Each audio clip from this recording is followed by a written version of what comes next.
오늘은 먼저 이 요한복음 15장에 나와 있는 그리스도 아니라고 하는 가장 중요한 용어에 대한 신학적 설명을 먼저 하고, 그리고 나중에 적용적인 측면에서 설교하도록 하겠습니다.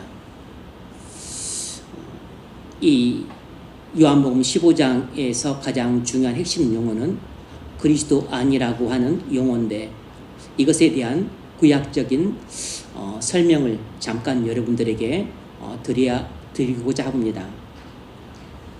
성경을 하나님 나라 관점으로 보면 이렇게 성경을 설명할 수 있습니다. 성경은 하나님 나라의 건설과 파괴와 회복을 보여주고 있습니다.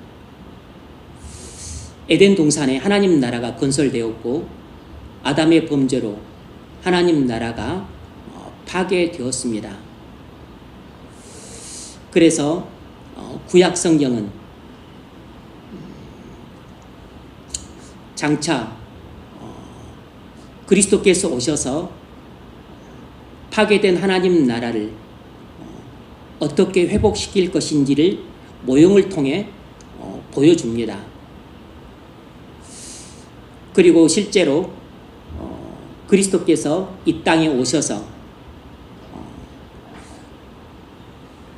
하나님 나라가 도래한다는 것을 보여줌으로써 구약의 약속이 성취되었다는 걸 보여줍니다. 그러니까 신약 성경은 구약의 약속대로 그리스도께서 이 땅에 오셔서 하나님 나라가 도래했다는 것을 보여줍니다. 지금은 성령의 역사로 하나님 나라가 확장 중에 있습니다. 그리고 계시록에 나온 대로 거룩한 성 예루살렘은 그리스도께서 재림하심으로 완성될 하나님 나라를 보여줍니다. 구약은 하나님 나라의 모형을 보여주고 있습니다. 이 말이 대단히 중요한 말입니다. 구약은 하나님 나라의 모형을 보여줘요. 그것을 히브리서 8장 5절에서 이렇게 설명합니다. 이스라엘 백성들이 섬기는 율법과 성막은 하늘에 있는 것의 모형과 그림자라 그랬습니다. 아주 중요한 말이죠. 그러니까 이 히브리서 기자의 말만 빌려도 구약 성경은 하나님 나라의 모형을 보여주고 있구나 라는 것을 금방 알 수 있습니다. 구약은 언약을 통해 하나님 나라의 회복을 약속하고 있습니다. 그리고 율법과 성막을 통해 그리스도께서 오셔서 하나님 나라를 어떻게 회복시킬 것인가를 모형을 보여주고 있어요. 히브리서 10장 1절에서도 또 그 점을 말합니다. 잘 들어보십시오. 율법은 장차 올 좋은 일의 그림자일 뿐이요 참 형상이 아니므로 그랬습니다. 이 무슨 말인고 하니, 율법과 성막은 장차 올 좋은 일의 그림자요 참 형상이 아니다 그랬는데, 이 말이 무슨 말이냐면, 구약 성경에 나와 있는 율법과 성막은 나중에 오실 그리스도와 하나님 나라의 모형일 뿐이라는 것입니다.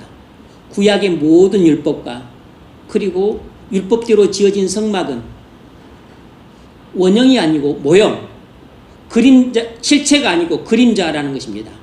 진짜는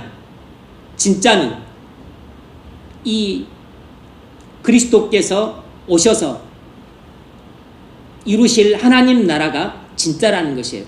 그리스도와 하나님 나라가 진짜라는 것입니다.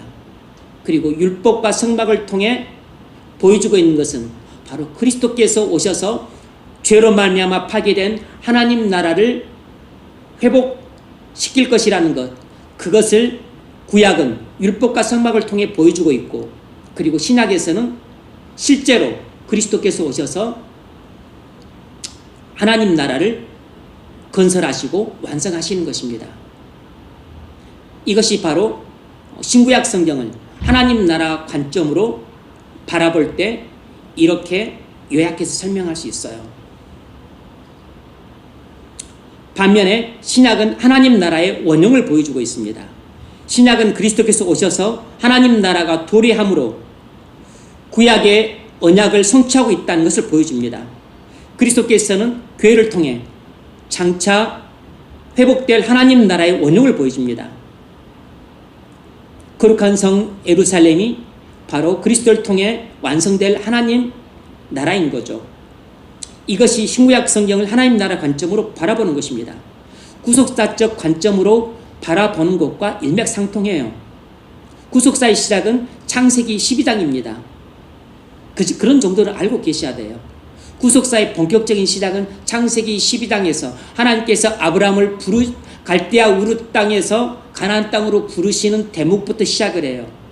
그래서 성경은 창세기 1장부터 11장까지 그리고 창세기 12장부터 요한계시록까지 이렇게 크게 두 부분으로 나누는 것입니다. 그때 하나님은 아브라함에게 두 가지 자손과 땅을 약속해 주세요. 창세기 12장 7절에서 이렇게 약속합니다. 여호와께서 아브라함에게 나타나 이르시되 내가 이 땅을 내 자손에게 주리라 하신지라. 구약 성경에서는 자손과 땅이라는 단어가 중요해요. 나라의 세 가지 구성 요소는 주권, 백성, 영토 이 세 가지입니다. 알고 계시죠? 하나님 나라의 구성 요소도 마찬가지로 세 가지인데 하나님의 주권, 하나님의 백성, 하나님 나라의 영토 이 세 가지가 갖춰져야 하나님 나라가 건설되는 것이에요. 하나님께서 아브라함에게 자손과 땅을 약속해 주셨다는 것은 다른 말로 하자면 하나님이 아브라함에게 하나님의 백성과 그리고 하나님 나라의 영토를 주시겠다고 약속한 것입니다. 언약을 통해 약속하신 것이에요. 그래서 이 하나님이 아브라함에게 언약을 통해 약속하신 것을 하나님은 그 아들 그리스도를 이 땅에 보내셔서 실제로 그리스도를 통해 하나님 백성을 만드시고 그리고 하나님 나라의 영토를 만드셔서 하나님 나라를 건설하시는 것입니다.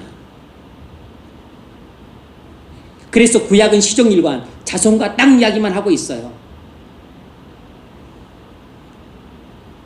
아브라함부터 모세까지는 주로 자손 이야기를 하고 있고 그리고 여호사부터 말라기까지는 주로 땅 이야기만 합니다. 가나안 땅 이야기만 해요. 그러다가 가나안 땅 이야기가 그리스도께서 이 땅에 오시면서 쑥 들어갑니다. 구약은 내내 이스라엘 백성과 그리고 가나안 땅 이야기만 하다가 그리스도께서 이 땅에 오시면서부터 가나안 땅 이야기가 쑥 빠집니다. 왜 그렇죠? 여기서 깊이 생각을 해봐야 돼요. 아파트 건설할 때 먼저 모델하우스를 보여줍니다. 약속대로 아파트를 지을 테니 분양 신청하라는 것입니다. 사람들은 그 모델하우스를 보고 믿고 분양 신청을 합니다. 나중에 아파트 건설 시작되면 모델하우스를 부숩니다. 왜냐하면 아파트 원형이 지어지니까 이제 더 이상 모형은 필요 없기 때문에 부숴버리는 것입니다. 마찬가지로 구약 성경에서 가나안 땅은 하나님 나라의 모형이고 신약에서는 하나님 나라의 원형이 나타났습니다. 원형인 하나님 나라가 나타났기 때문에 더 이상 모형인 가나안 땅은 존재할 필요가 없는 것이에요. 그래서 가나안 땅 이야기가 쑥 빠지는 것입니다. 신약에서는 땅 이야기가 안 나와요. 그러면 하나님 나라가 어디에 도래했겠습니까? 그리스도 안에 도래했습니다. 구약에서는 하나님 나라가 가나안 땅에 건설되었었는데 하나님 나라 가나안 땅이 건설된 것이 아니고 가나안 땅이 하나님 나라의 영토를 보여주는 모형이었는데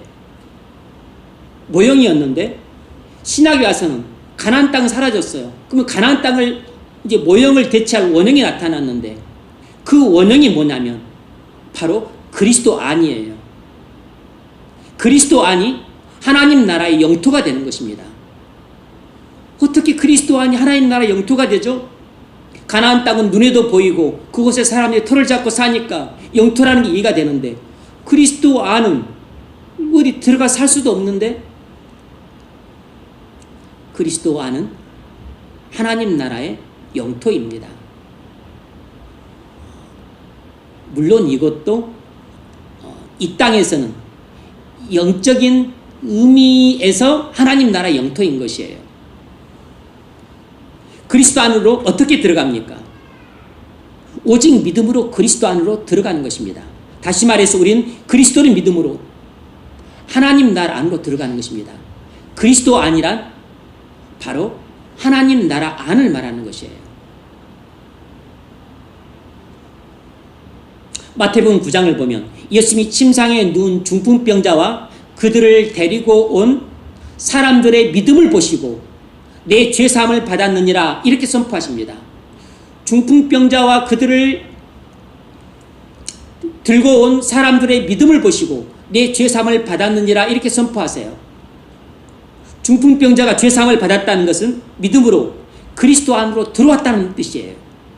중풍병자는 그리스도를 믿음으로 하나님 나라 안으로 들어온 것입니다. 다시 말하면 중풍병자는 그리스도를 믿음으로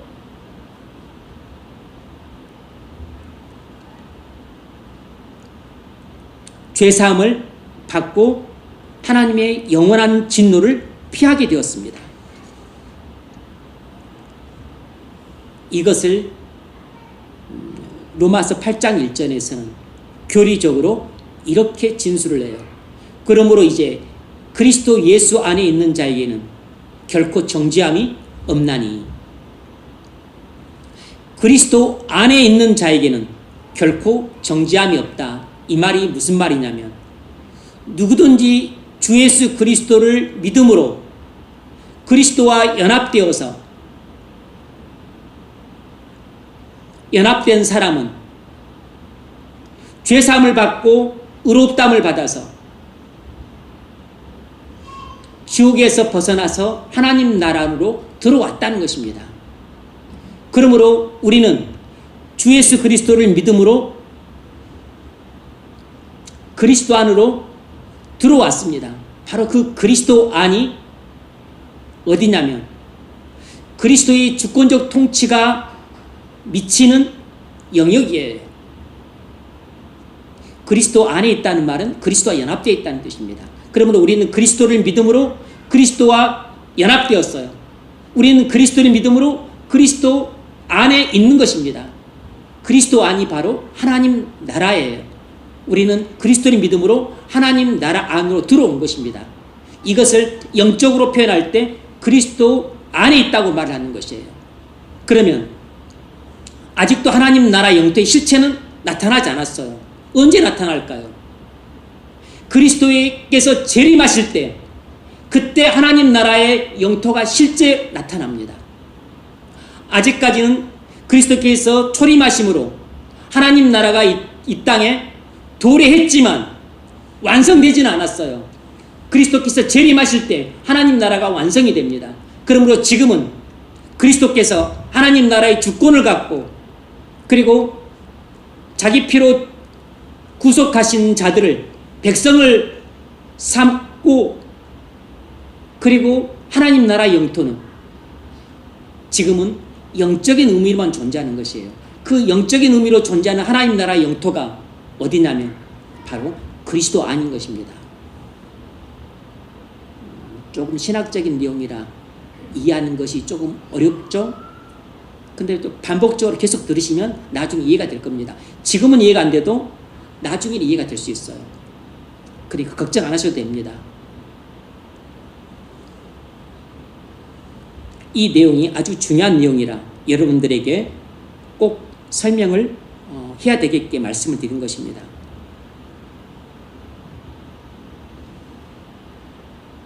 하나님 나라 영토가 구약에서는 가나안 땅이었는데 신약에서는 그리스도 아닙니다. 그러니까 구약에서 하나님 나라의 모형이었던 가나안 땅이 신약에서 하나님 나라의 원형인 그리스도 안으로 바뀐 것이에요.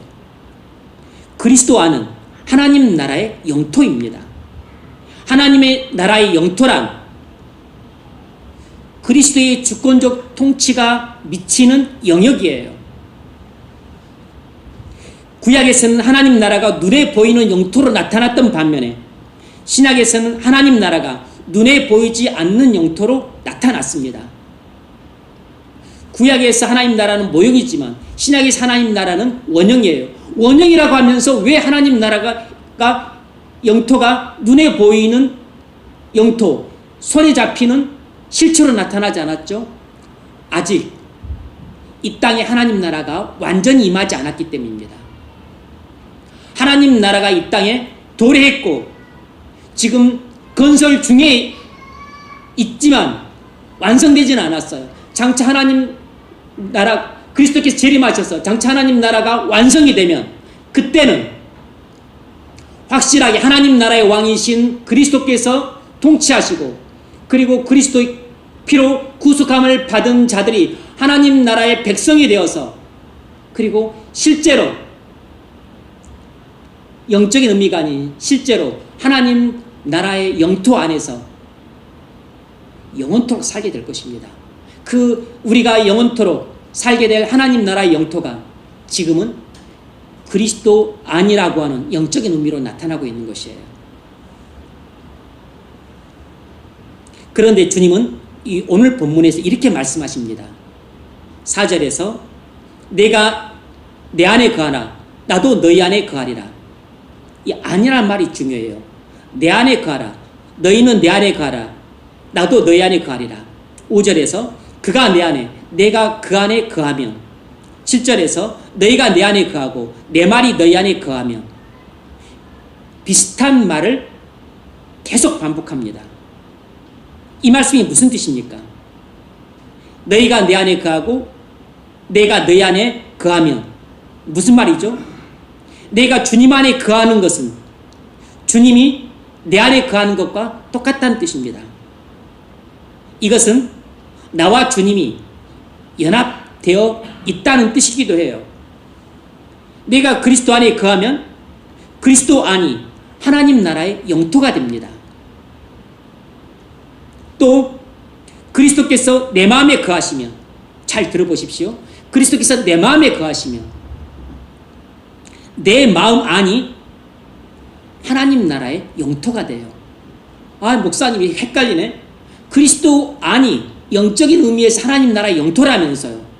어떻게 또 내 마음 안이 또 하나님 나라의 영토가 된다는 말입니까? 헷갈릴 거 없습니다. 그 이유는 내가 그리스도를 믿음으로 나와 그리스도가 연합됐기 때문에 내가 그리스도 안에 있다는 말은 그리스도께서 내 안에 계신다는 말과 똑같은 뜻이에요. 왜냐하면 나와 그리스도가 연합되어 있기 때문에 연합되어 있다는 것을 완벽한 표현은 내가 그리스도 안에 있고 그리스도께서 내 안에 계신다. 이렇게 주님이 친히 설명하고 계신 것이에요.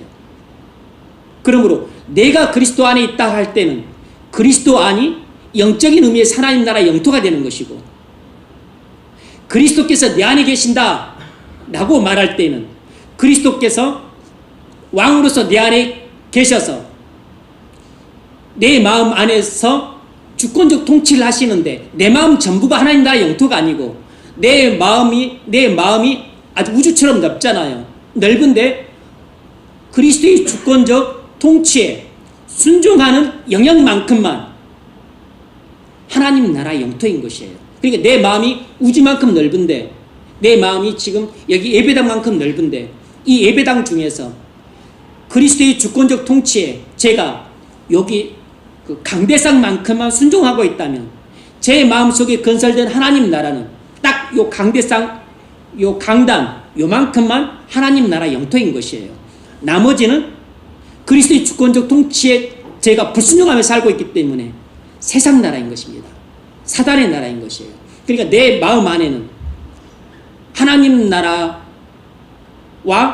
그리고 사단이 통치하는 세상 나라가 나뉘어져 있는 것이에요. 이해가 되십니까? 제가 지금 최대한 쉽게 설명하고 있는 것이에요.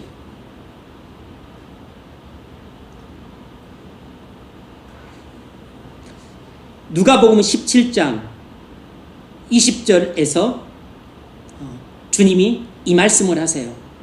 바리새인들이 하나님 나라가 어느 때 임하나이까 묻거늘 예수께서 대답하여 이르시되, 잘 들어보십시오. 하나님 나라는 볼 수 있게 임하는 것이 아니요. 무슨 말이냐면 그리스도께서 초림하셔서 지금 세우시는 하나님 나라는 영적인 하나님 나라라는 것입니다. 아직 완전한 하나님 나라를 세우시는 게 아니라는 것이에요. 영적인 의미에서만 하나님 나라라는 것이에요. 아직 육체적이고 물리적인 하나님 나라는 아직 임하지 않았어요. 그 하나님 나라가 완성되었을 때 영적일 뿐만 아니라 물리적인 하나님 나라가 임하게 되는 것입니다. 하나님 나라는 볼 수 있게 임하는 것이 아니요 또 여기 있다 저기 있다고도 못하리니 하나님 나라는 너희 안에 있느니라 그랬습니다.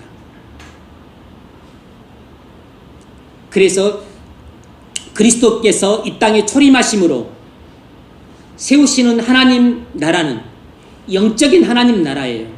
그래서 영적인 하나님 나라이기 때문에 그 영적인 하나님 나라가 그리스도 안에 건설이 되는 것입니다. 다시 말하면 우리 마음 안에 건설이 되는 것이에요.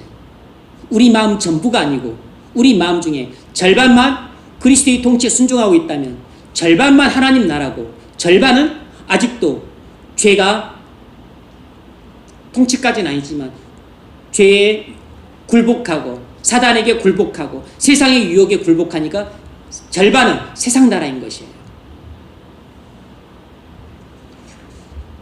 여러분이 그리스도인이라면 하나님 나라는 지금 여러분 마음 안에 도래해 있습니다.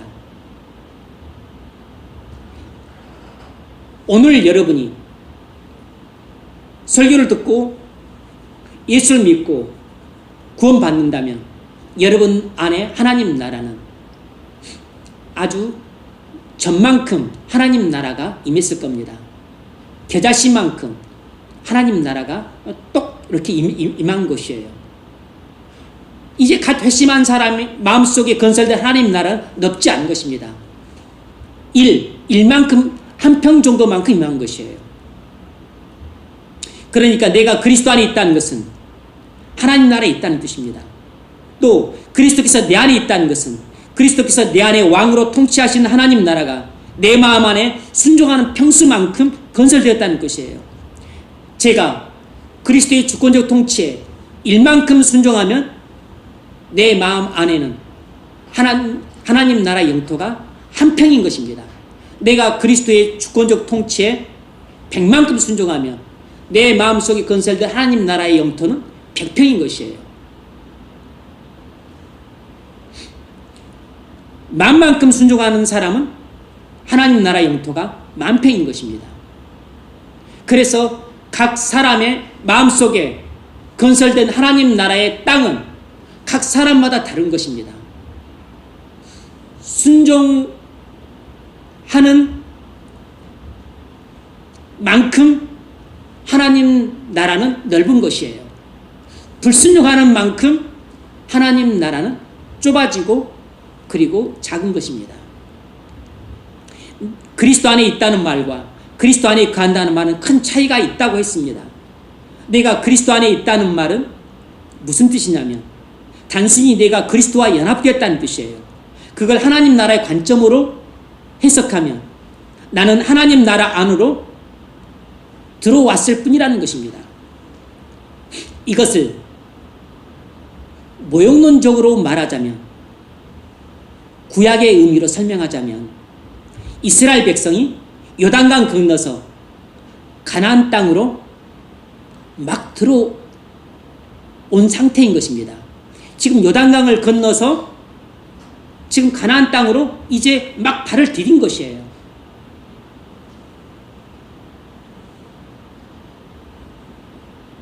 아직 어떤 성도 정복하지 못한 상태입니다. 가만히 있기만 하면 가나안 땅을 정복할 수가 없어요. 그러니까 지금 이스라엘 영토는 자기들이 발을 딛고 서 있는 그 극히 일부분에 지나지 않는 것입니다. 그래서 지금 나는 그리스도 안에 있습니다.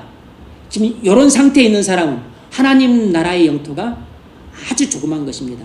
손톱만큼, 손바닥만큼 이 정도밖에 안 되는 것이에요. 반면에 내가 그리스도 안에 거한다는 말은 무슨 뜻이냐면 내가 그리스도와 연합되어 교제하고 순종하고 있다는 뜻이에요. 하나님 나라의 관점을 해석하면 나는 하나님 나라 안에 들어와서 열심히 건설하고 확장해 가고 있다는 뜻입니다. 이걸 모형론적으로 말하자면, 구약적인 의미로 설명하자면 이스라엘 백성이 요단강을 건너 가나안 땅으로 들어와서 여리고성을 점령하고 아이성을 점령하고 수많은 성들을 정복해 가고 있다는 뜻입니다. 그래서 계속해서 지금 가나안 땅을 여호수아를 영도 아래 이스라엘 백성들이 가나안 땅을 정복해 가고 있다는 뜻이에요. 이것이 바로 우리가 날마다 그리스도 안에 거하는 삶을 살고 있다는 뜻입니다. 그러니까 구약은 이 모든 것을 눈에 보이는 모형으로 설명을 해주고 있으니까 이해하기가 쉬워요. 근데 신약은 이것을 교리적으로 설명을 하는 것입니다. 교리적으로. 눈에 보이는 그림으로, 만화로 설명하지 않고 이걸 전부 교리적으로 설명하니까 오히려 조금 어려운 측면이 있는 것입니다. 그러니까 이 신약의 교리를 지금 구약의 만화와 그림으로 설명해 주면 이것이 쉽게 이해가 되는 것이에요.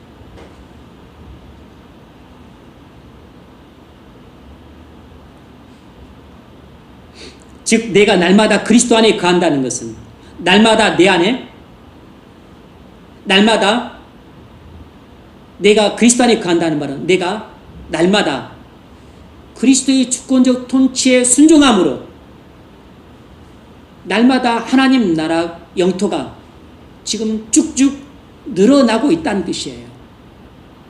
그래서 내가 그리스도 안에 날마다 거하는 삶을 산다는 말은 엄청난 말인 겁니다. 놀라운 말씀이에요. 그런 삶을 사는 성도는 정말 귀하고 복된 성도인 겁니다. 날마다 우리가 그리스도 안에 거하는 삶을 살게 되면 은혜 충만해지지 않을 수가 없어요. 우리가 날마다 그리스도 안에 거함으로 우리 안에 하나님 나라가 확장되고 있으면 무슨 일이 일어나겠습니까? 하나님의 언약에서 약속하신 것을 성취하게 됩니다. 에레미야 31장 33절에서 말하는 대로 나는 너희 하나님이 되고 너희는 내 백성이 되리라. 이 약속이 그대로 성취가 돼요. 주님은 우리가 주님 명령에 순종할 때 주님은 우리를 인도하시고 보호하시고 그리고 때마다 영육간에 필요한 것들을 공급해 주시겠다고 약속하셨는데 바로 우리가 날마다 주님과 친밀하게 교제하면서 그리고 주님 명령에 순종하는 삶을 살게 되면 그 약속대로 나는 너희 하나님이 되고 너희는 내 백성이 되리라는 이 약속대로 주님은 나의 선한 목자가 되셔서 내 가는 길을 선히 인도하시고 그리고 닥치는 모든 위험에서 나를 보호하시고 그리고 때마다 영육간에 필요한 모든 것들을 하나도 빠짐없이 공급해 주시는 것입니다. 그래서 날마다 그리스도 안에 거하는 삶은 날마다 기적을 체험하는 삶인 것이에요. 날마다 하나님의 살아계심을 맛보고 살아가는 놀라운 삶인 것입니다. 그래서 주님이 오늘 본문에서 제자들에게 유언처럼 남기시는 말씀이 내 안에 거하라는 말씀이에요. 주님이 제자들을 사랑하심으로 이제 마지막 유언 같은 말씀을 하고 계시는데 만일 그리스도 안에 거하는 것보다 더 귀하고 소중하고 복된 것이 있었다면 아마 주님이 제자들에게 그걸 주셨을 겁니다. 내가 너희를 사랑함으로 내가 너희에게 돈뭉치를 주마. 내가 너희에게 아파트를 주마. 내가 너희에게 부귀영화를 주마. 호의호식을 주마. 무병상수를 주마. 이랬을 텐데 주님이 그 자신의 목숨을 줘도 아깝지 않을 그 사랑하는 제자들에게 주님이 주신 최고의 선물이자 마지막 유산은 너희는 내 안에 거하라 라고 하신 이 당부의 말씀이었어요. 왜냐하면 바로 그리스도 안에 거하는 것이 돈뭉치를 받는 것보다 더 복되고 부귀영화 무병장수를 누리는 것보다 더 복되고 아파트와 안락한 삶을 얻는 것보다 더 복되고 그리고 이 세상의 모든 것을 얻는 것보다도 그리스도 안에 거하는 것이 복되기 때문입니다. 왜냐하면 그리스도 안은 바로 그리스도의 주권적 통치에 순종하는 삶을 삶으로써 거하게 될 하나님 나라이기 때문이에요. 하나님 나라가 돈뭉치보다 권력보다 지위보다 학력보다 외모보다 그리고 넓은 집에서 사는 안락한 삶보다 비교할 만큼 귀하고 소중하고 복된 선물이기 때문입니다.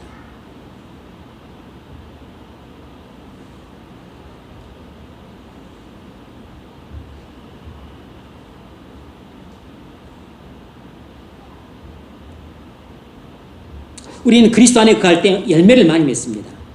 그리스도와 친밀한 교제를 나누고 즐거이 순종할 때 기도의 열매, 사랑의 열매, 전도의 열매를 맺겠습니다. 즉, 이 말은 내가 성령의 인도를 따라 말씀에 순종할 때 내 안에 그리스도께서 통치하시는 하나님의 나라의 영토가 계속 확장되고 있다는 것이에요. 뿐만 아니라 나를 통해서 교회적으로도 하나님 나라가 확장됩니다. 내가 그리스도 안에 있다는 것은 내 안에 하나님 나라가 도래했다는 것이고 내가 그리스도 안에 거한다는 것은 내 안에 하나님 나라가 도래했을 뿐만 아니라 계속 건설되고 계속해서 확장되고 있다는 뜻이에요. 날마다 내가 그리스도 안에 거한다는 것은 내가 주님에 대한 사랑이 점점 깊어지고 있다는 것입니다. 주님을 사랑해야만 우리는 주님의 통치에 자원해서 순종할 수 있어요. 저는 얼마 전에 감동적인 영상을 하나 봤습니다.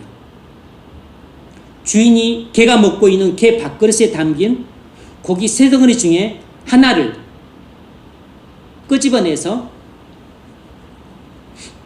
자기가 마치 먹으려는 듯이 자기 밥그릇으로 옮겨놨습니다. 그 개가 그걸 물끄러미 보더니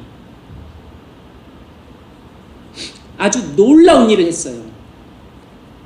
그 개가 오히려 자기 밥그릇에 남은 고기 2덩어리 중에 한 덩어리를 물어와서 주인의 밥그릇으로 가져왔습니다. 이 기가 막힌 일이 일어났어요. 그리고는 주인에게 먹으라는 신용으로 자기 오른발로 주인의 밥그릇을 툭툭 쳤습니다. 이건 내가 봐도 거의 개가 아니고 개가 그럴 수 있나 싶어요. 이 댕댕이의 눈빛이 마치 이렇게 말하는 듯 싶었습니다. 주인님, 많이 드세요. 주인님이라면 제 밥그릇의 고기를 얼마든지 기쁨으로 드릴 수 있어요. 주인이 그걸 보고 감동을 받아서 댕댕이 머리를 사랑스럽게 쓰다듬으면서 자기 밥그릇까지 통째로 주었습니다. 사실 주인은 자기가 먹으려고 고기를 가져온 게 아니라 이 댕댕이가 그토록 좋아하는 맛있는 고기 3덩어리 중에 한 덩이를 내가 갖고 오면 이 댕댕이가 어떤 반응을 보일까 궁금해서 한번 시험삼아 해본 것입니다.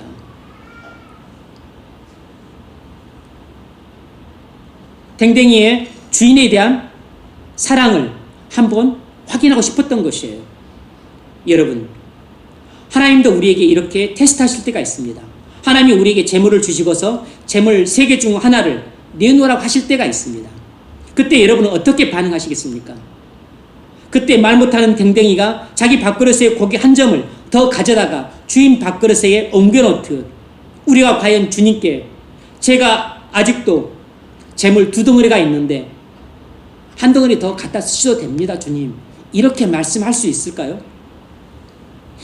먹을 것에 죽고 사는 댕댕이가 주인을 얼마나 사랑했으면 보통은 자기가 좋아하는 고기 하나를 가져가면 으르렁거릴 텐데 오히려 자기 밥그릇에 담긴 고기 하나를 주인 밥그릇에 더 가져다 주었습니다. 주인에게 자기 밥그릇에 담긴 고기 3개 중 2개를 줘도 아깝긴커녕 기쁘게 여기는 댕댕이를 주인은 또 얼마나 사랑하며 애지중지하겠습니까?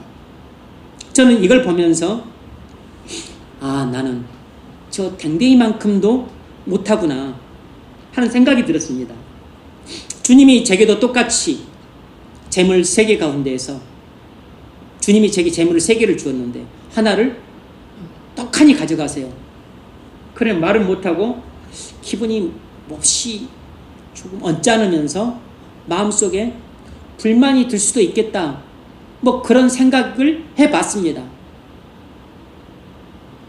그런데 문제는 내가 댕댕이처럼 이것을 불만을 품기는커녕 내게 있는 재물 3개 중에 주님 제게는 아직도 2개가 남아있어요.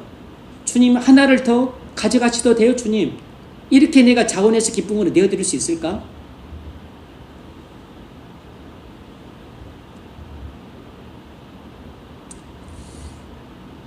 자신이 없었습니다. 여러분은 어떻습니까? 여러분은 댕댕이보다 더 나은 사람이라 할 수 있습니까? 댕댕이가 주인을 사랑하는 것보다 여러분은 주님을 더 사랑하십니까? 댕댕이도 했는데 우리가 못한다면 좀 문제가 심각한 거죠. 우리가 그렇게 못하고 있다면 이유가 무엇이겠습니까? 그건 우리가 날마다 주님 안에 거하는 삶을 살지 못하기 때문입니다. 주님의 사랑을 깊이 체험하지 못했기 때문에 주님을 깊이 사랑할 수 없는 것이에요. 우리가 주님을 깊이 사랑이만 한다면 하나 가져가는 것이 아무렇지 않을 뿐만 아니라 왜 하나만 가져가시지? 주님이 여기 저한테 2개가 더 남아있어요. 하나도 가져가시고 필요하시면 마저 2개 다 가져가셔도 돼요 주님. 이렇게 우리가 주님을 사랑함으로 주님이 하시는 일을 더 기쁘게 자원해 순종할 텐데 그렇게 못하는 이유는 우리가 그만큼 주님을 사랑하지 않고 있기 때문인 것입니다. 주님의 사랑을 얕게 경험했기 때문에 주님을 얕게 사랑하고 있는 것이에요. 그래서 날마다 주님과 친밀한 교제를 나눠야 되는 이유가 여기에 있습니다. 주님과 친밀한 교제를 나눠야만 우리가 큰 은혜를 받고 주님에 대한 사랑이 깊어지는 것입니다. 주님에 대한 사랑이 깊어질 때 비로소 우리는 주님을 사랑하기 때문에 주님이 말씀만 하시면 그것이 무엇이 됐든지 간에 우리는 자원해서 기쁨으로 순종할 수 있는 것이에요. 우리가 주님의 말씀에 자원해서 순종하기는커녕 마지못해 복종도 잘 못하고 있다면 그건 철저하게 사랑의 문제입니다. 순종은 전적으로 사랑의 문제예요. 그 점을 주님이 요한복음 14장 15절에서 이렇게 말씀하십니다. 너희가 나를 사랑하면 나의 계명을 지키리라. 무슨 말이죠? 사랑은 순종으로 나타나는 것이에요. 모든 순종은 전부 사랑에서 나오는 것입니다. 그러므로 우리 마음 안에 하나님 나라가 좁다면 그건 내가 주님을 사랑하는 것이 작기 때문입니다. 우리 마음 안에 하나님 나라가 넓게 건설되어 있다면 그건 내가 그만큼 주님의 주권적 통치에 내가 순종을 많이 했다는 뜻이고 그 이야기는 내가 주님의 사랑을 이렇게 많이 받고 나 또한 주님을 이렇게 많이 사랑한다는 뜻입니다. 어떻게 해서 내가 죄와 허물이 가득한 내가 주님을 이렇게 많이 사랑해서 순종할 수 있었을까요? 그건 내가 주님과 날마다 친밀한 교제를 나누었기 때문에 은혜를 많이 받아서 주님을 많이 사랑할 수 있게 된 것입니다.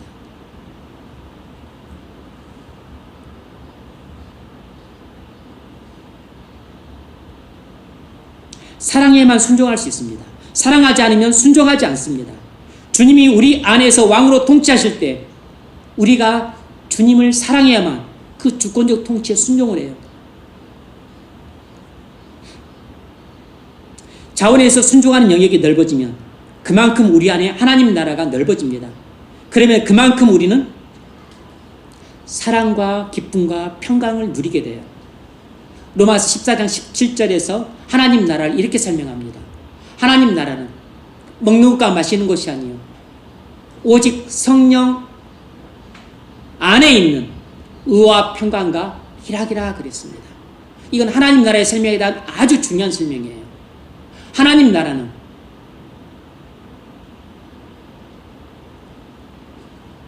돈도 아니고 집도 아니고 안락한 삶도 아니고 휴가도 아니고 학력도 외모도 그리고 기름진 음식 그리고 좋은 옷 입는 것 이런 데 있지 않다는 것입니다. 하나님 나라는 왜 어디에 있냐면 성령의 인도하심에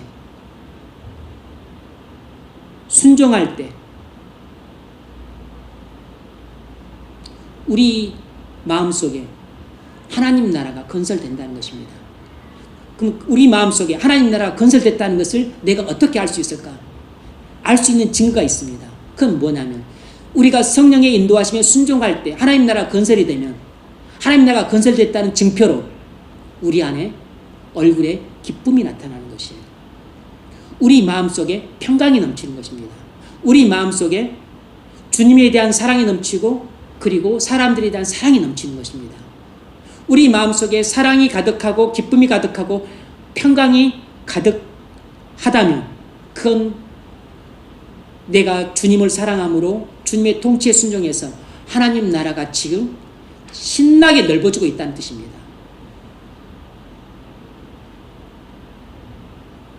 이 말은 하나님 나라는 눈에 보이는 자산이 아니라 눈에 보이지 않는 자산이라는 것이에요. 여러분, 눈에 보이는 자산을 얻기 위해 눈에 보이지 않는 자산을 팔아먹는 짓을 하지 말아야 됩니다. 이것이 가장 어리석은 짓이에요. 교회를 다니는 사람들은 조차도 아직까지 눈에 보이는 자산을 더 소중하게 여기고 귀하게 여기고 값어치 있게 여기고 눈에 보이지 않는 자산인 하나님 나라와 기쁨, 평강, 만족 그리고 사랑, 절제, 충성, 온유 이런 것들을 값어치 없게 여깁니다. 천하게 여겨요. 완전히 생각이 잘못되었습니다. 기독교 신앙이란 눈에 보이지 않는 자산을 믿고 사는 것이에요. 눈에 보이지 않는 하나님 나라를 사모하며 추구하며 사는 것입니다. 세상의 풍조는 눈에 보이는 자산을 믿고 사는 것이에요.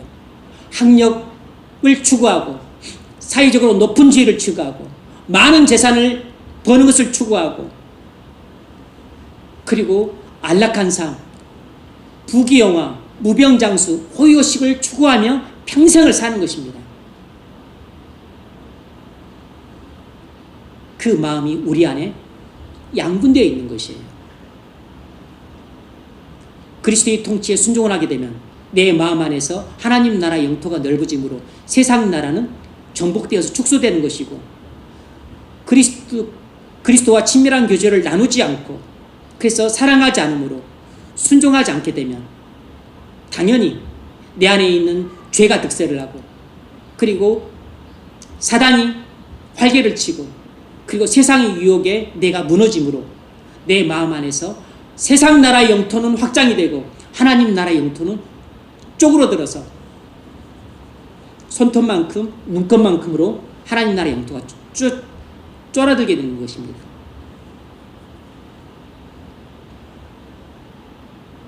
그리스도 밖에 있는 사람은 다시 말해서 불신자들은 눈에 보이는 번듯한 직장과 많은 돈과 넓은 집과 안락한 삶을 얻기 위해서 눈에 보이지 않는 자산인 하나님 나라를 팔아먹고 그리고 기쁨과 평강과 사랑과 그리고 절제와 충성과 온유 이런 하나님 나라가 건설되었을 때만 얻을 수 있는 이런 소중하고 귀하고 값비싼 값어치들을 다 쓰레기통에 버리는 것입니다.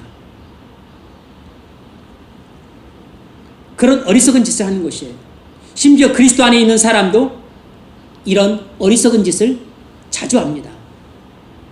그래서 하나님 나라 안에 들어와 있지만 실제로는 세상 사람처럼 사는 지경에 처할 수 있는 것이에요. 그리스도인도 그럴 수 있는 것입니다. 하지만 그리스도 안에 거하는 사람은 이런 어리석은 짓을 하지 않습니다. 왜냐하면 날마다 그리스도와 동행하는 삶을 살기 때문에 오히려 자기 마음 안에 있는 세상 나라를 정복해서 하나님 나라를 넓혀가고 있기 때문이에요. 이 사람의 관심은 어떻게 하면 하나님 세상 나라를 정복해서 내 마음 안에 하나님 나라를 더욱 확장시키고 온통 완전히 하나님 나라로 만들까, 그 생각뿐인 것입니다. 세상에선 돈 많은 집에서 태어나면 금수저, 돈 없는 집에서 태어나면 흙수저라고 부릅니다. 우리는 눈에 보이는 자산 한 푼 없을지라도 눈에 보이지 않는 자산인 하나님 나라에 들어가 있고 하나님께서 우리 아버지심으로 사실상 우리는 모든 것을 가진 것과 다를 바 없는 다이아몬드 수저예요. 그런데 우리는 교회를 30년, 50년을 다녀도 여전히 세상들처럼 우리 부모는 가난해. 그래서 나도 가난해. 물려줄 유산도 없어. 우리는 흙수저에서 흙수저야. 세상 사람들처럼 똑같은 관점으로 바라보고 똑같은 가치 평가를 하는 것입니다. 아닙니다. 세상에서 볼 때는 우리는 흙수저지만 그러나 하나님 나라 관점으로 볼 때는 우리는 이 장차 망할 세상 나라에서 벗어나서 영원히 거하게 될 하나님 나라 안에 들어왔기 때문에 우리는 황금 수저고 다이아몬드 수저인 것이에요. 우리는 돈의 부자는 아니지만 날마다 그리스도 안에 거한다면 사랑과 희락과 평강이 넘침으로 마음의 부자는 될 수 있습니다. 우리 안에 하나님 나라가 넓어질수록 우리는 그만큼 마음의 부자가 됩니다. 고구마 전도왕이라는 책을 쓰신 김기동 집사님이 미국 메릴랜드 한 마트에서 중국인들에게 전도를 하고 있었습니다. 그 광경을 한 미국 할머니가 물끄러미 바라보고 있다가 나중에 이 집사님 일행에게 물었습니다. 지금 니들이 전도를 하고 있는 거니? 나는 빌리 그레함 목사님의 전도 집회에서 뜨거운 은혜를 경험했다. 요즘 미국이 그리스도인이 줄고 빌리 그레함 목사님도 돌아가셔서 안타까운 상황인데 너희들이 전도하는 걸 보니까 너무 행복하구나. 내가 못하는 일을 너희들이 하니까 너희 교회에 헌금을 하고 싶구나 하시면서 $10,000 수표를 써주었습니다. 그러면서 말씀하시길 Korea is alive. I'm so happy. 이렇게 말씀하시다는 것이에요. 한국이 살아있으니까 나는 너무 기쁘다. 날마다 주님과 친교를 나누며 주님과 동행하는 삶을 사는 사람들은 사랑의 열매, 전도의 열매를 맺습니다. 또 어떤 이는 희락의 열매, 헌신의 열매를 맺어요. 주님 안에 거했던 청교도 부모들은 자녀들을 이렇게 양육했습니다. No Bible, no breakfast. 성경 읽지 않으면 밥도 먹지 마. 이렇게 양육을 했어요. 저는 여러분도 자녀들에게 이와 똑같이 양육하라고 말씀드리는 것이 아니에요. 이런 정신으로 주님 안에 거했던 청교도 부모들은 자녀들을 엄하고 강하게 키웠다는 뜻입니다. 어느 60대 중반 목사님이 회고하시길 우리 엄마는 제게 과외 한번 안 시켜줬지만 성경을 가르쳐 주셨습니다. 성경 구절 암송 안 하면 밥을 주지 않았어요.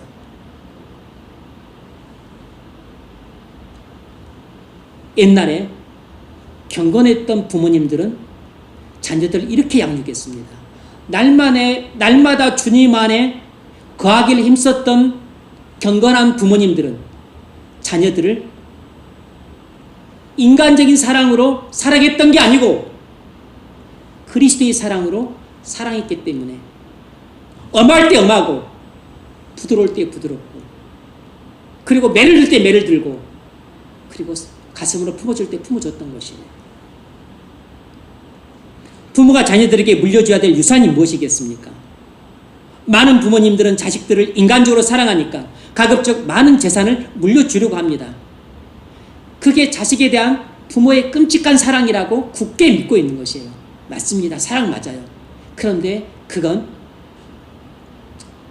부모의 인간적인 사랑, 다시 말하면 부모의 타락한 본성에서 나오는 사랑이기 때문에 이건 왜곡된 사랑이고, 이러한 왜곡된 사랑을 자식에게 줄 때는 자식이 올바른 길로 갈 수가 없고, 그리고 하나님이 주시는 축복을 받기 어렵게 되는 것입니다. 오히려 부모가 자식에게 이런 인간적인 사랑, 왜곡된 사랑, 타락한 사랑을 베풀게 되면 오히려 자식은 부모의 기대하고는 전혀 다르게 엉뚱한 길로 가게 되는 것이에요. 정작 눈에 보이지 않는 자산인 하나님 나라, 주일성수, 하나님께 대한 충성과 헌신, 그리고 사랑과 희락과 평화, 충성, 온유, 절제, 이런 자산이 그리 귀하다고 생각 안 하니까 자식들에게 물려주려고 생각조차 하지 않는 것입니다. 오직 돈이에요. 오직 아파트입니다. 오직 건물, 오직 땅입니다. 그 60대 중반 목사님이 이렇게 구하셨어요. 부모님 가난하셔서 천원 한 장 남겨줄 유산 없었지만 어린 나를 무릎에 앉히고서 성경 말씀 들려주시고 하나님 말씀을 들을 수 있는 은혜의 현장으로 데리고 다니셨기 때문에 오늘 제가 이렇게 행복합니다. 사실상 이 목사님은 똑똑하지도 않아요. 좋은 학교 나오지도 않았습니다. 찢어지게 가난했어요. 자기 선친이었던 목사님은 일찍 돌아가셨습니다. 찢어지게 가난했고 세상이 말하는 흙수저로 태어나서 고생고생 생고생을 하고 살았습니다. 그런데 부모를 통해 전해준 그 눈에 보이지 않는 자산을 유산으로 받았기 때문에 그의 처음 시작은 미약했지만 나중에 창대하게 되었습니다. 여러분, 자녀들이 30년, 40년 지나고 나서 여러분을 그리워하면서 손수건으로 흐르는 눈물 닦는 감격이 있기를 바라세요? 자녀들에게 돈을 물려주려고 하지 말고 그리스도 안을 물려주십시오. 자녀들에게 집을 물려주려고 하지 말고 그리스도 안에 거하는 삶을 물려주십시오. 이것이 최고의 유산입니다. 자녀들에게 땅을 물려주려고 하지 말고 하나님 나라를 물려주십시오. 그러면 자자손손 대대로 복받은 가문이 될 것입니다. 이것이 그리스도 안에 거하는 부모가 자녀들을 인간적인 사랑이 아니라 그리스도의 사랑으로 양육하는 방식이에요. 그러면 그 사랑을 받고 자랐던 자녀들이 훗날 나이 60, 70이 되었을 때 여러분을 생각하면서 눈물 흘리게 될 것입니다. 우리 부모는 내게 돈 한 푼 남기지 않았지만 나한테 그리스도와 하나님 나라를 남겨주셨다. 우리 부모님은 집도 있고 땅도 있고 건물도 있었는데 나한테 줄 법도 한데 나한테 조금만 주고 이것들을 남겨주지 않고 부모님은 내게 남겨주신 것이 땅이 아니라 하나님 나라를 남겨주셨고 집이 아니라 그리스도를 남겨주셨고 그리고 돈이 아니라 내게 그리스도의 통치에 순종함으로 하나님 나라가 임할 때만 얻을 수 있는 사랑과 기쁨과 평화라고 하는 이 세상이 줄 수도 없고 돈으로 살 수도 없는 엄청나게 소중하고 귀한 값어치를 내게 남겨주셨다. 이렇게 고백을 하게 될 것이에요. 마태복음 6장 33절 그런즉 너희는 먼저 그의 나라와 그의 의를 구하라. 그리하면 이 모든 것을 너에게 더하시리라. 주님은 약속하셨습니다. 우리가 먼저 하나님의 나라를 건설하고 확장하는 일에 몰두하면 우리가 이 땅에서 사는데 필요한 모든 것을 공급해 주시겠다고 약속하셨어요. 그러면 여러분, 먼저 그리스도 안에 거하기를 날마다 힘쓰십시오. 주 예수 그리스도를 믿음으로 그리스도와 연합되는데 총력을 기울이세요. 그래서 그리스도와 날마다 친밀한 교제를 나누는데 여러분의 총력을 기울이십시오. 여러분이 날마다 그리스도와 친밀한 교제를 나누어서 은혜를 받느냐 받지 못하느냐가 여러분의 인생의 성공과 실패를 좌우합니다. 여러분 가문의 흥망성쇠를 결정해요.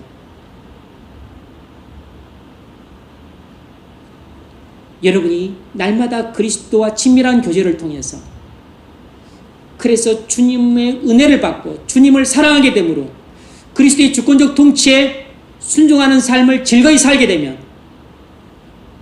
그렇다면 여러분은 이 땅에서 살 때 모든 문제를 걱정할 필요가 없습니다. 먹고 사는 문제를 주님이 해결해 주실 것이에요. 자녀들의 교육 문제를 주님이 알아서 다 해결해 주십니다. 결혼 문제 주님이 해결해 주십니다. 직장 문제 주님이 해결해 주세요. 가족 구원의 문제 주님이 해결해 주십니다. 친구와 직장 동료들의 전도 문제 주님이 해결해 주세요. 나라와 민족의 문제 주님이 해결해 주십니다.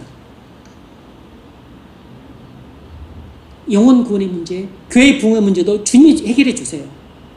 우리가 기도하는 모든 문제를 해결해 주실 수 있습니다. 왜냐하면 주님은 만왕의 왕이시기 때문에 우리가 안고 있는 이 땅의 모든 문제를 오직 주님만이 그걸 매듭을 지을 수도 있고 매듭을 풀어줄 수도 있는 것입니다. 하늘문을 닫을 수도 있고 하늘문을 열 수도 있는 분은 나를 십자가에서 구원하신 우리 주님뿐이에요. 7절 너희가 내 안에 거하고 내 말이 너희 안에 거하면 무엇이든지 원하는 대로 구하라. 그리하면 이루리라. 문제는 우리가 그리스도 안에 있는 데만 만족하고 날마다 그리스도 안에 거하는 삶을 살지 않는다는 데 있는 것입니다.